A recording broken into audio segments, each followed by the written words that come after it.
इथं मी कोबीचे मंचुरियन बनवायसाठी कोबी घेतला आहे. आता याला आपण खिसून घेणार आहे खिसणीने. बघा इथे सगळा कोबी मी असा खिसून घेतला आहे. इथे मी असा बारीक कोबी खिसून घेतला आहे. आता याच्यात मी बारीक चिरलेला कांदा टाकते आणि हे मी अद्रक आणि लसूण वाटून घेतलं आहे असं जाडसर. हे बी टाकूया याच्यात. आणि इथं मी काश्मीरी लाल मिरची घेतली, मीठ घेतलं आणि काळे मिरे वाटून घेतलेत. हे बी टाकूया. आता हे सगळं आपण मिक्स करून घेऊ. आता इथे मी कॉर्नफ्लॉवर घेतलं आहे, हे पण याच्यात टाकूया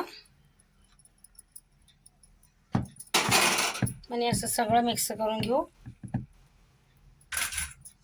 आणि हा मैदा आहे, हे पण टाकूया. थोडं थोडं करून टाकलं आहे मैदा. मिक्स करून घेऊ.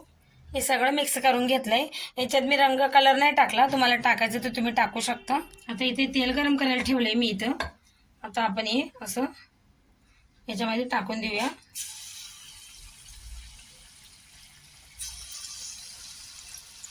आणि हे चांगलं तळून घेऊ कलर येऊस्तोवर. आता आपण यांना असं पलटून घेऊया. हे बघा आता चांगला कलर आला, याला आपण काढून घेऊया. तयार आहेत आपले कोबी मंचुरियन. व्हिडिओ आवडला असेल तर चॅनलला सबस्क्राईब करा, लाईक करा.